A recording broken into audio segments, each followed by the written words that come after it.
Selamat pagi semuanya. Jadi di sini kami akan menjelaskan tentang pertumbuhan ekonomi yang sebelum kami menjelaskan itu kami izinkan kami untuk memperkenalkan diri. Perkenalkan, nama saya Samira sebagai moderator. Nama saya Arlita sebagai top management dari kelompok. Perkenalkan, nama saya Ruth sebagai anggota kelompok. Perkenalkan, nama saya Nathaniel sebagai anggota kelompok. Perkenalkan, nama saya Nabila Putrivia sebagai anggota kelompok. Perkenalkan, saya Elizabeth Aurel sebagai anggota kelompok. Perkenalkan, nama saya Cahayani Deharlisa sebagai anggota kelompok. Perkenalkan, nama saya Sadina Arkana Yofi sebagai anggota kelompok. Baik, jadi di sini kami akan menjelaskan apa sih pertumbuhan ekonomi itu. Nah, pada pembahasan kali ini akan dijelaskan oleh Ruth Magdalena. Baiklah, terima kasih atas kesempatan yang telah diberikan. Jadi di sini saya akan menjelaskan pertama-tama mengenai pengertian dari pertumbuhan ekonomi, di mana pertumbuhan ekonomi adalah suatu proses yang menunjukkan peningkatan kemampuan suatu negara dalam menghasilkan atau memproduksi barang dan jasa dari waktu ke waktu. Kemudian ada pula tujuan dari pertumbuhan ekonomi. Oke. Jadi dapat dilihat dari slide, adapun beberapa tujuan pertumbuhan ekonomi, yaitu yang pertama adalah untuk meningkatkan kesejahteraan masyarakat, yang kedua adalah menyediakan lapangan kerja baru, yang ketiga meningkatkan pendapatan per kapita, dan yang keempat adalah mengurangi kemiskinan dan ketimpangan ekonomi. Jadi, dari pengertian dan tujuan dari pertumbuhan ekonomi dapat kita simpulkan bahwa pertumbuhan ekonomi terjadi jika produksi barang dan jasa meningkat, pendapatan masyarakat naik, lapangan kerja bertambah, dan kesejahteraan masyarakat ikut meningkat. Demikian penjelasan pengertian dan tujuan dari pertumbuhan ekonomi. Selanjutnya adalah mengenai para ahli yang akan dijelaskan oleh Nov Angel. Nah, yang pertama itu ada menurut Sadono Sukirno, pertumbuhan ekonomi adalah proses kenaikan output per kapita dan jangka panjang. Nah, yang kedua itu menurut Simon Kuznets, pertumbuhan ekonomi adalah meningkatnya kemampuan suatu negara untuk menyediakan berbagai jenis barang ekonomi kepada penduduknya yang ditemukan oleh kemajuan teknologi dan penyesuaian kelembagaan serta ideologis yang dibutuhkannya. Selanjutnya ada menurut Adam Smith, pertumbuhan ekonomi ditentukan oleh meningkatnya jumlah penduduk dan akumulasi modal serta kemajuan teknologi yang mendorong produktivitas tenaga kerja.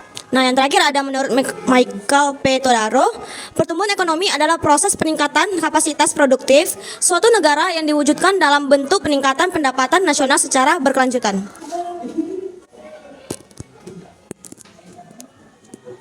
Baik, terima kasih untuk penjelasannya. Selanjutnya ada penjelasan dari indikator pertumbuhan ekonomi yang akan disampaikan oleh Elizabeth dan Nabila Putri. GDP atau produk domestik bruto adalah total nilai tambah dari produk kegiatan ekonomi dalam suatu negara pada periode tertentu. GDP digunakan untuk mengukur pertumbuhan ekonomi atau suatu negara. Rumus menghitung GDP atau PDB yaitu pertumbuhan ekonomi atau G dikurang PDB-T dikurang PDB-T kurang 1 per PDB-T kurang 1 kali 100%. Keterangannya, G sama dengan pertumbuhan ekonomi, GDB-T sama dengan PDB tahun tertentu, GDB-T kurang 1 sama dengan PDB tahun sebelumnya. Baik, dari penjelasan ini kita akan menjelaskan cara perhitungan GDP atau PDB dengan contoh soal yang telah dituliskan oleh Nabila. Pada Nabila boleh dijelaskan?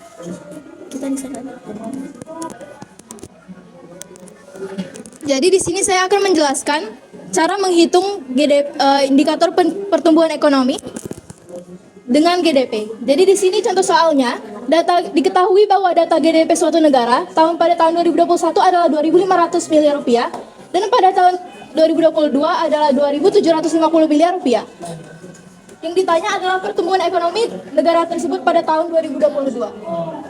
Jadi di sini kita tuliskan dulu rumus dari GDP, yaitu G sama dengan GDPT kurang GDPT kurang 1 per GDPT kurang 1 kali 100%. Di sini kita ketahui, kita ditanya pertumbuhan ekonomi pada tahun 2022. Dengan itu kita ketahui bahwa GDPT atau GDPT pertumbuhan PDB pada tahun tertentunya adalah 2.750 miliar rupiah. Jadi tinggal kita masukin nilainya 2.750 dikurang GDPT kurang 1 adalah pada tahun sebelumnya yaitu 2021. Jadi nilainya adalah 2.500 miliar rupiah.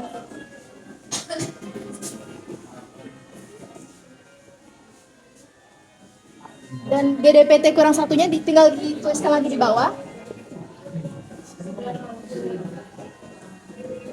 Jadi di sini kita tinggal hitung 2.750 dikurang 2.500 yaitu 2.250 miliar. Dan di bawahnya tinggal diulangi lagi.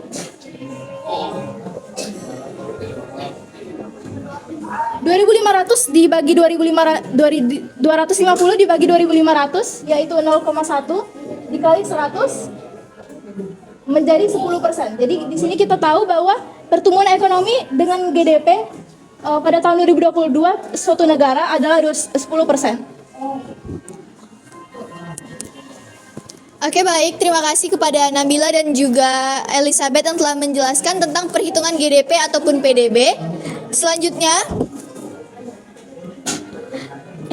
itu adalah pendapatan per kapita yang akan dijelaskan oleh Cahaya dan juga Sadina.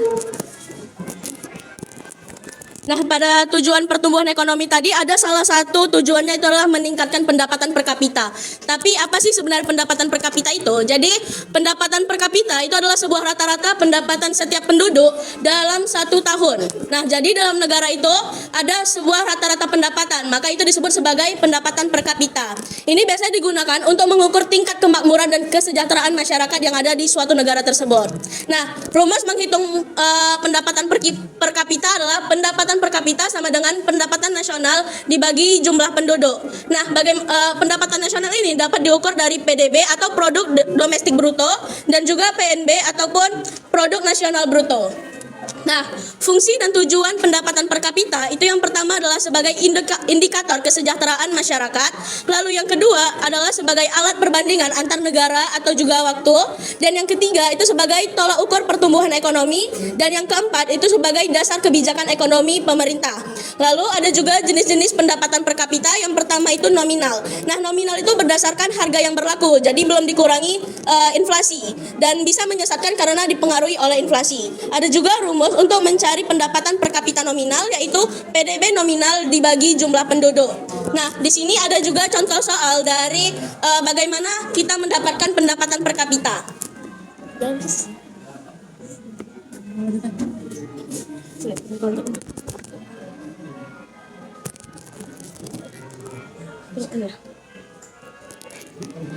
Nah, misalnya kita mengetahui pendapatan nasional dalam suatu negara itu adalah 20.000 triliun dalam 1 tahun. Nah, dan jumlah penduduk yang dimiliki dalam suatu negara itu adalah 280 juta jiwa. Nah, maka ini tinggal dibagi aja, 20.000 triliun dibagi dengan 280 juta akan menghasilkan 71,4 juta per tahun. Jadi pendapatan per kapita dalam satu negara itu adalah 71,4 juta per tahun.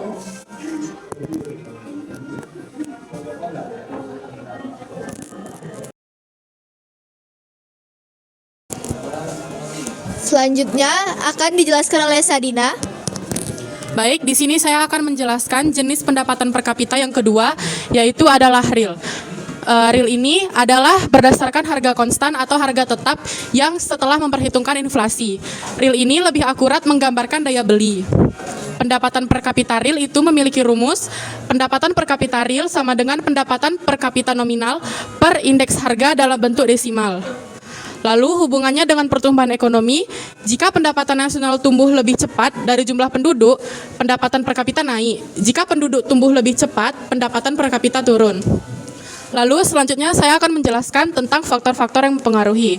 Yang pertama itu adalah jumlah penduduk. Yang kedua adalah pertumbuhan ekonomi atau produk domestik bruto atau produk pendapatan bruto, produk nasional bruto. Lalu yang ketiga adalah produktivitas tenaga kerja. Yang keempat adalah investasi dan infrastruktur.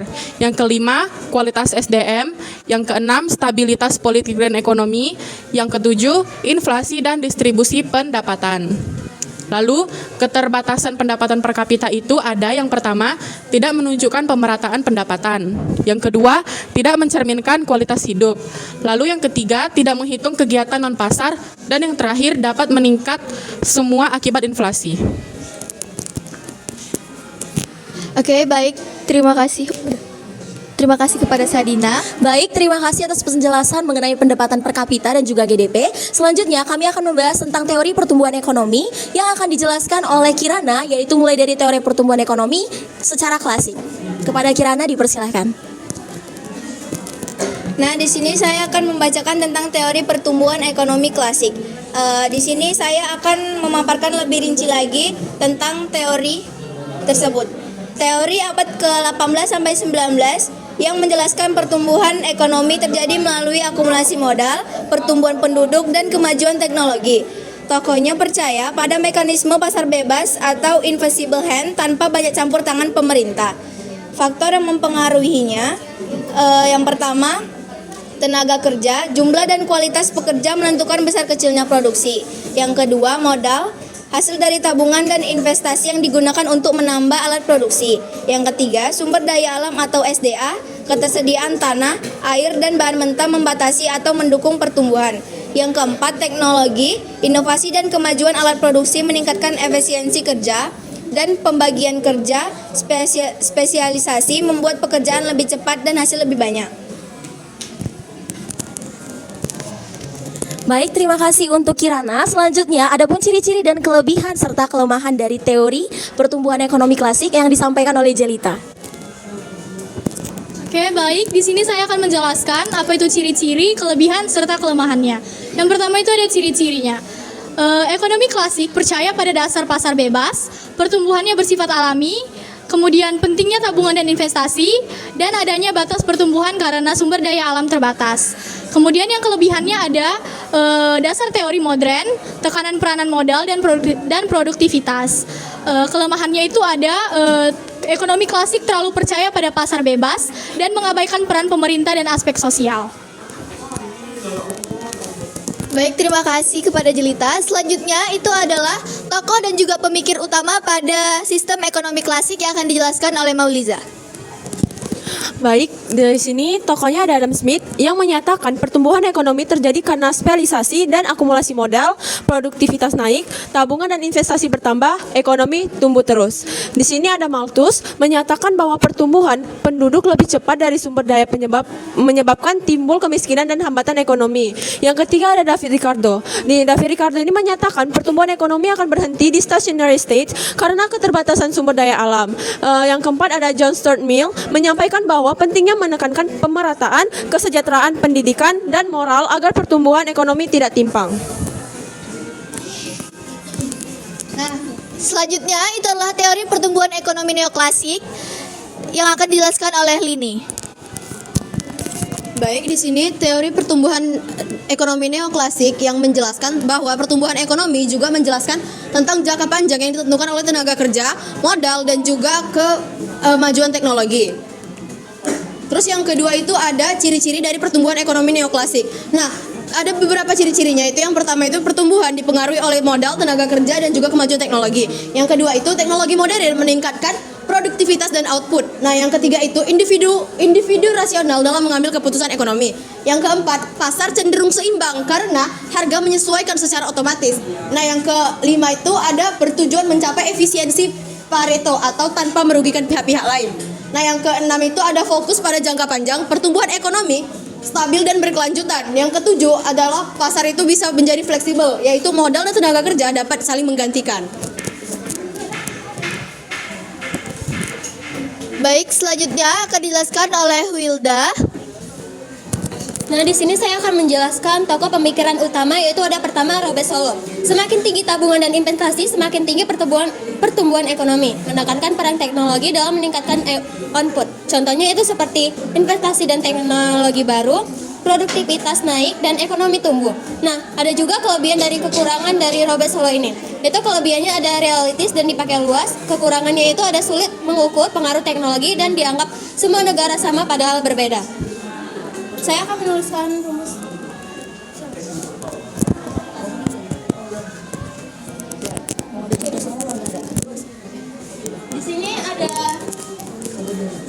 please.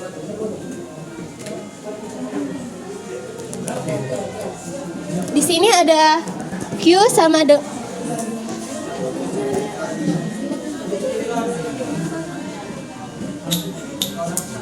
Di sini ada Q sama dengan F, C, L, yang dimana Q itu jumlah output dan F itu fungsi, C itu modal, dan L itu tenaga kerja.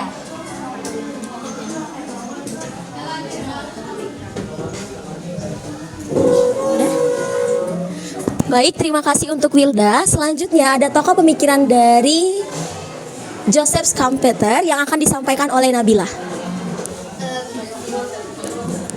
Baik, sebelum masuk ke apa teori dari Joseph Schumpeter ini, kita kenalan dulu sama Bapak Joseph Schumpeter, di mana Bapak ini lahir pada tahun 1883, tepatnya pada 8 Februari, dan wafat pada 8 Januari 1950. Bapak ini merupakan seorang ekonom pada abad ke-20 yang sangat berpengaruh. Dia juga merupakan menteri pada tahun 1919, Menteri Ekonomi Austria.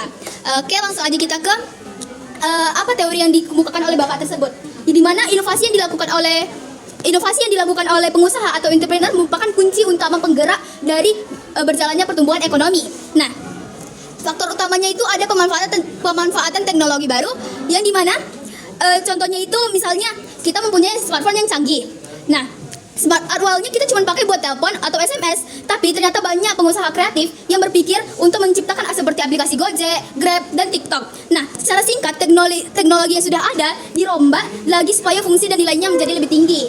Selanjutnya itu ada keuntungan laba sebagai modal, di mana ini uangnya tuh diputar terus. Misalnya kita buat toko, ada keuntungan tersebut kita inovasikan, barang tersebut kita inovasikan melalui modalnya si keuntungan tadi. Selanjutnya ada proses imitasi inovasi, di mana proses ini bisa kita sebut ATM, amati tiru modifikasi. Contoh sederhananya itu toko Roti Boy dan Roti O, di mana Roti Boy merupakan pencetus utama terciptanya kopi dan roti, lalu diikuti oleh Roti O, yang dimana dia meniru konsep yang sama namun memodifikasinya dengan menambahkan misalnya pastry dan lain-lain roti lainnya.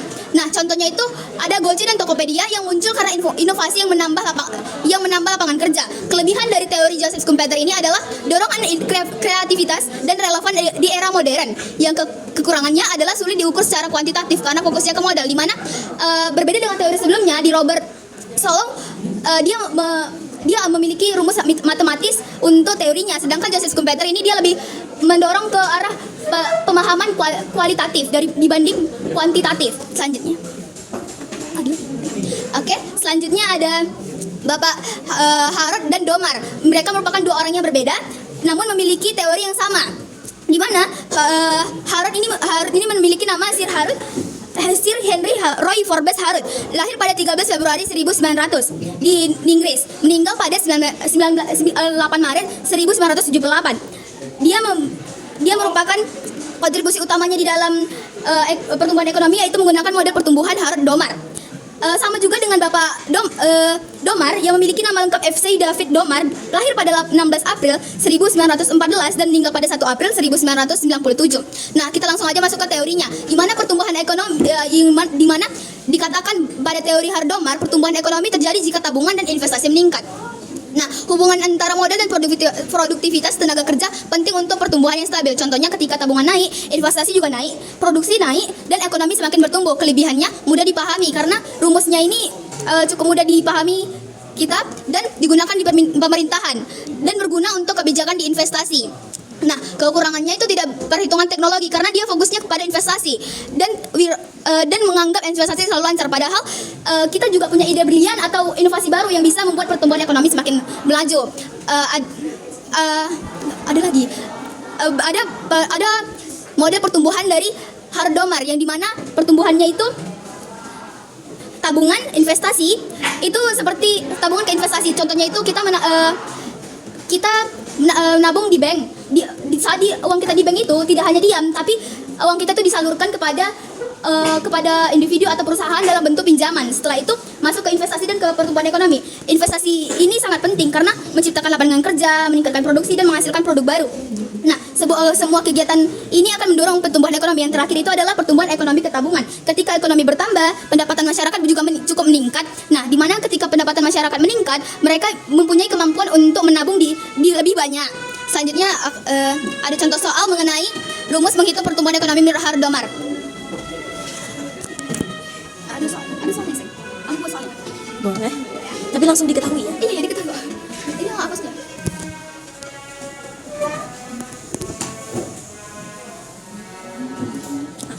Ya, oke. Iya. Baik, ini adalah contoh soal dari teori Hardomar, yaitu diketahui suatu negara bisa kita simpulkan dengan S sebesar 15%. Nah, juga memiliki memiliki capital output ratio yang biasa disingkat dengan COR, yaitu 3. Dan pertanyaannya, berapakah tingkat pertumbuhan ekonomi? Nah, kita gunakan rumus tadi, yang dimana rumusnya tersebut, persamaan rumusnya itu growth sama dengan S per COR, yang dimana S kita ketahui yaitu 15%, namun diubah ke desimal menjadi 0,15 dengan COR 3. Jika dibagikan menghasilkan 0,05 yang kita ubah ke persen yang menjadi 5%. Ini dikali dengan 100 agar menjadi bilangan persen.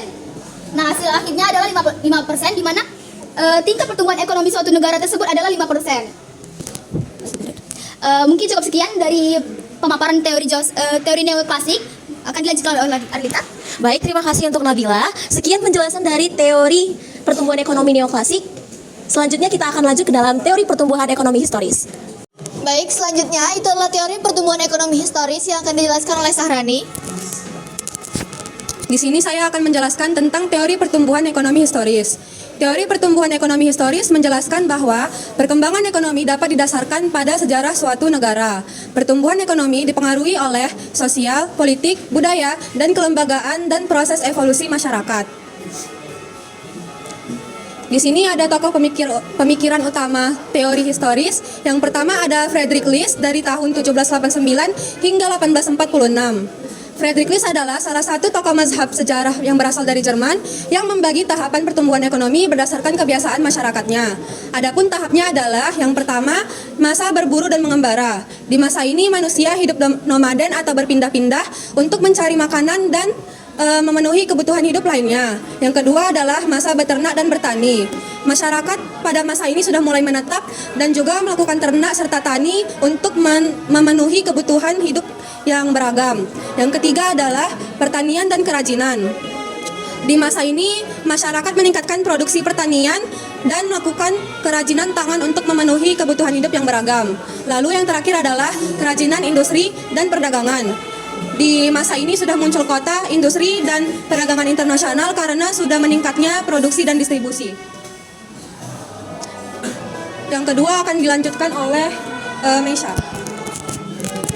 Untuk tokoh pemikiran utama historis yang kedua itu ada Karl Bucer. Karl Bucer, ia adalah seorang tokoh dari mazhab sejarah Jerman yang melanjutkan pemikirannya seperti Friedrich List. Ia menjelaskan bahwa perkembangan ekonomi manusia terjadi bertahap dari sistem ekonomi sederhana menuju sistem ekonomi yang modern. Ada juga tahapan pembagian ekonominya, yaitu tahap pertama rumah tangga tertutup. Pada tahap ini kegiatan ekonomi masih sangat sederhana. Produksi hanya untuk memenuhi kebutuhan sendiri dan juga belum ada jual beli atau pertukaran. Pada tahap kedua, rumah tangga kota. Pada tahap ini produksi mulai meningkat dan juga ada pembagian kerja sederhana. Terus muncullah pertukaran barang atau barter dan kota-kota kecil mulai terbentuk sebagai pusat kegiatan ekonomi. Pada tahap ketiga yaitu rumah tangga bangsa. Pada tahap ini kegiatan ekonomi sudah mulai melibatkan seluruh wilayah dalam satu negara. Ada uang dan pasar nasional, industri dan perdagangan dalam negeri berkembang pesat. Pada tahap yang terakhir yaitu rumah tangga dunia. Pada tahap ini perdagangan dan produksi sudah berskala internasional. Negara mulai sering bergantung melalui ekspor dan juga impor, dan muncullah ekonomi modern dan juga globalisasi. Di sini ada tokoh pemikiran utama historis, yaitu Werner Somber.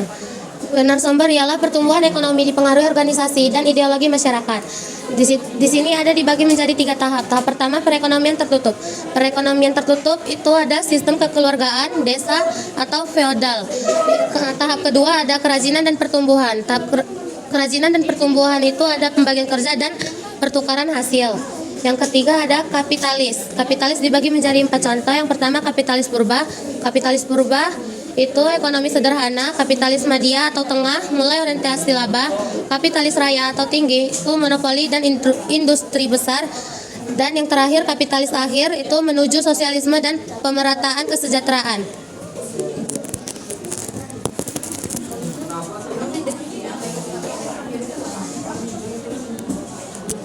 Lalu yang terakhir kita akan masuk ke Lalu yang terakhir adalah Walt Whitman Rostow. Dia membagikan tahap pertumbuhan ekonomi negara menjadi 5 tahap. Yaitu yang pertama adalah tahap masyarakat tradisional. Di sini masyarakat belum mengenal teknologi, jadi mereka masih berproduksi menggunakan cara tradisional. Nah, lalu yang kedua itu adalah tahap prasyarat tinggal landas. Di sini masyarakat mulai mengenal teknologi, jadi sektor industri pun mulai banyak tumbuh. Lalu yang ketiga itu adalah tahap tinggal landas. Di sini industrialisasi mulai meningkat dan juga investasi dan juga tabungan masyarakat pun juga meningkat.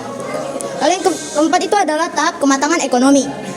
Di sini teknologi semakin efisien, industri pun mulai banyak yang beragam, lalu ekonomi pun menjadi stabil. Lalu yang terakhir itu adalah tahap konsumsi massal tinggi.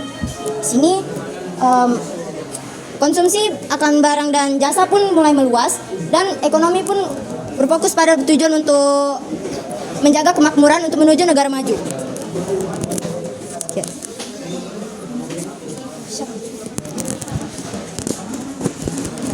Baik, di sini saya akan menjelaskan tentang teori pertumbuhan ekonomi modern menurut Kuznets. Nah, siapa sih Kuznets ini? Profesor Simon Kuznets adalah seorang profesor dari Pennsylvania State University pada tahun 1930 sampai dengan 1954 dan juga ia mengajar di Johns Hopkins University pada tahun 1954 sampai dengan 1960. Yang terakhir dia juga mengajar di Harvard University dari 1960 sampai dengan 1971. Nah, menurutnya pertumbuhan ekonomi modern ini adalah kenaikan kemampuan jangka panjang negara dalam menyediakan berbagai jenis barang ekonomi kepada penduduknya yang didukung oleh perkembangan teknologi dan juga penggunaan efisiensi faktor produksi seperti sumber daya alam ataupun tenaga kerja. Nah, Profesor Simon Kuznets juga mengemukakan bahwa pertumbuhan ekonomi dapat dicapai dengan 3 faktor.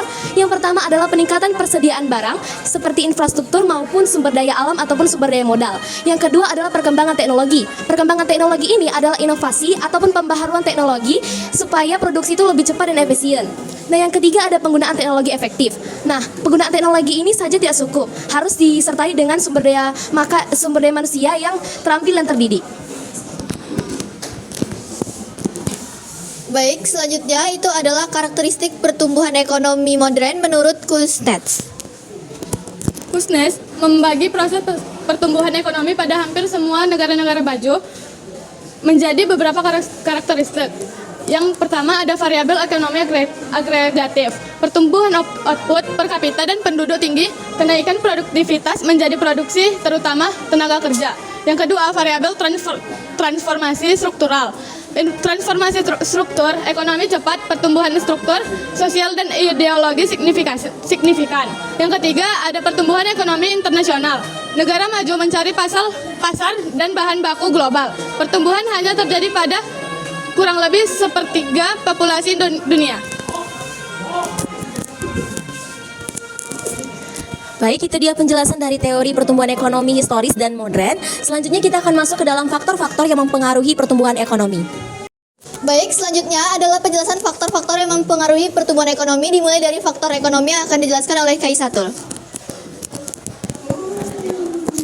Baik, yang pertama itu adalah sumber daya alam atau SDA. Sumber daya alam meliputi tanah, air, hutan, hasil tambang, dan energi. Semakin banyak dan berkualitas sumber daya alam yang dimiliki serta dimanfaatkan dengan bijak, maka semakin besar pula potensi pertumbuhan ekonomi suatu negara. Contohnya seperti negara Arab Saudi. Mereka memiliki pendapatan yang sangat tinggi dari ekspor minyak karena mereka memiliki kekayaan sumber daya alam.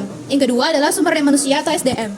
Selain sumber daya alam atau SDA, faktor penting lainnya adalah sumber daya manusia. Jumlah, kualitas, dan produktivitas tenaga kerja sangat berpengaruh terhadap kemajuan ekonomi. Sumber daya manusia yang terampil dan berpendidikan tinggi dapat meningkatkan efisiensi serta inovasi. Contohnya seperti negara Jepang. Negara Jepang meskipun sedikit sumber daya alamnya, tetapi ekonominya sangat maju dikarenakan mereka memiliki sumber daya manusia yang sangat unggul. Yang ketiga adalah akumulasi modal. Akumulasi modal yaitu berupa peralatan, mesin, infrastruktur, dan investasi. Semakin besar investasi, baik dari dalam negeri maupun luar negeri, semakin cepat pula pertumbuhan ekonomi. Contohnya seperti pembangunan jalan dan pelabuhan yang dapat memperlancar kegiatan ekonomi masyarakat. Yang keempat adalah teknologi. Kemajuan teknologi dapat meningkatkan produktivitas dan efisiensi dalam memproduksi barang dan jasa. Contohnya adalah otomatisasi pabrik dan digitalisasi pabrik yang membuat proses produksi menjadi lebih cepat dan lebih efisien. Selanjutnya akan dijelaskan oleh Aurel. Samira. Yang kelima adalah kebijakan pemerintah, meliputi seperti fiskal, moneter, perdagangan, dan investasi. Pemerintah yang stabil dan bijak dalam membuat kebijakan akan membuat iklim ekonomi yang stabil. Contohnya seperti pajak yang stabil dan aturan investor yang jelas menarik investor lain. Yang kedua adalah stabilitas politik dan keamanan. Situasi politik dan keamanan membuat situasi politik dan keamanan yang stabil menarik investasi dan mendorong kegiatan ekonomi. Konflik dan korupsi dapat menghambat pertumbuhan. Yang ketujuh ada infrastruktur, meliputi seperti transformasi, komunikasi, listrik, dan air. Infrastruktur yang baik mempermudahkan distribusi barang dan jasa, serta menekankan biaya produksi. Lanjut yang terakhir adalah kewirausahaan. Kewirausahaan berperan penting dalam menciptakan lapangan kerja dan inovasi produk. Semakin banyak wirausaha, semakin besar koordinasinya terhadap pertumbuhan ekonomi. Terima kasih untuk Aurel. Kemudian, kalau ada faktor-faktor ekonomi, maka selanjutnya ada faktor-faktor non-ekonomi yang juga mempengaruhi pertumbuhan ekonomi yang dijelaskan oleh Siti. Faktor-faktor non-ekonomi itu ada sosial. Jadi sosial itu yang pertama, norma dan nilai masyarakat yang memengaruhi keputusan ekonomi. Yang kedua, gaya hidup memengaruhi permintaan pasar. Yang ketiga, demografi, usia, jenis kelamin, pendidikan, pendapat, dan menentukan tren ekonomi.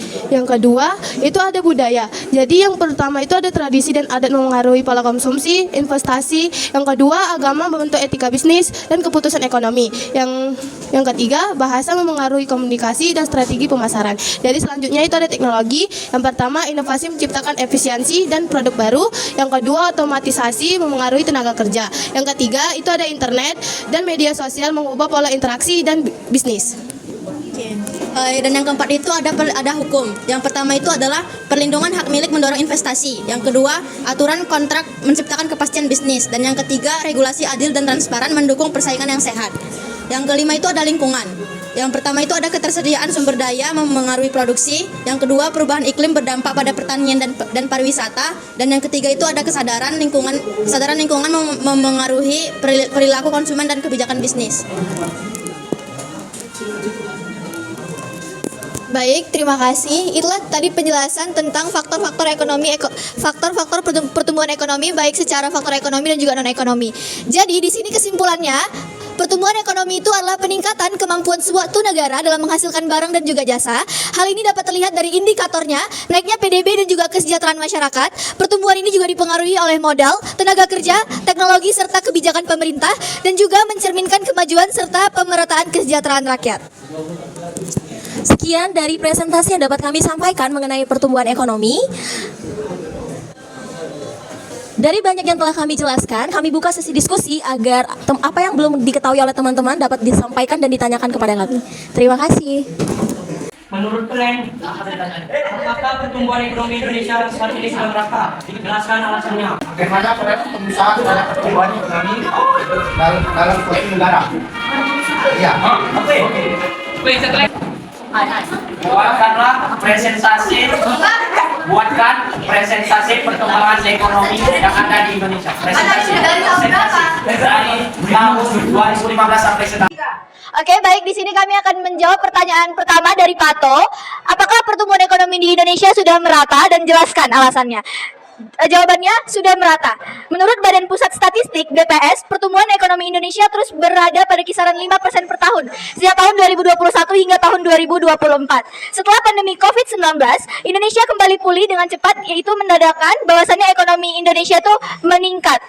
Terus yang kedua, sektor unggulan itu terus bertumbuh sehingga di sektor industri, pengolahan, perdagangan, dan juga konstruksi tetap berada pada penyumbang terbesar PDB, yang artinya ekonomi Indonesia itu terus meningkat dari tahun 2021 hingga sekarang. Yang ketiga, peningkatan investasi dan juga infrastruktur itu juga berpengaruh. Daya beli dan kesejahteraan masyarakat juga meningkat, dan juga peran global yang meningkat, termasuk itu di bidang nikel dan juga energi hijau. Sudah jelas jawabannya? Oke. Selanjutnya yaitu pertanyaan kedua dari Andre. Bagaimana peran pengusaha dalam pertumbuhan ekonomi dalam suatu negara? Kita ambil saja di Indonesia. Peran para pengusaha dalam perkembangan ekonomi itu yang pertama, menciptakan lapangan pekerjaan. Kenapa? Karena para pengusaha akan menciptakan lapangan pekerjaan yang akan menstabilkan dan juga mengembangkan tingkat ekonomi yang ada di Indonesia. Yang kedua, meningkatkan produksi barang dan juga jasa. Yang ketiga, mendorong inovasi dan juga teknologi sehingga meningkatnya daya beli dan juga berkembangnya ekonomi yang ada di Indonesia.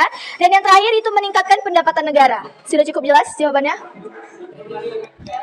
Baik, terima kasih untuk pertanyaan dari Galang, yaitu buatkanlah presentasi pendapatan per kapita Indonesia dari tahun 2015 sampai sekarang, di mana pendapatan per kapita itu adalah GDP per kapita dari suatu negara yang diukur dari pertumbuhan ekonominya, dimulai dari yaitu negara Indonesia pada tahun 2015 dengan jumlah sekitar kurang lebih 3,7%, real PP-nya konstan. 2016 itu kurang lebih dari 3,9%, dan 2017 kurang lebih dari 4%, 2018 kurang lebih 4,2%, 2019 kurang lebih 4%, dan 2020 sangat menurun karena terjadi kontraksi terhadap dampak pandemi COVID-19, yaitu minus 2,9%, 2021 3%, 2022 4,5%, 2023 4,2%, dan 2024 pada 4,2%. Dari pertumbuhan ekonomi ataupun pendapatan per kapita di Indonesia dapat disimpulkan bahwa dari tahun 2015 hingga ke tahun 2019 pendapatan per kapita masih naik stabil, tetapi pada tahun 2020 terjadi penurunan yang signifikan dikarenakan adanya dampak dari pandemi COVID-19 pada saat itu. Sudah jelas jawabannya? Terima kasih.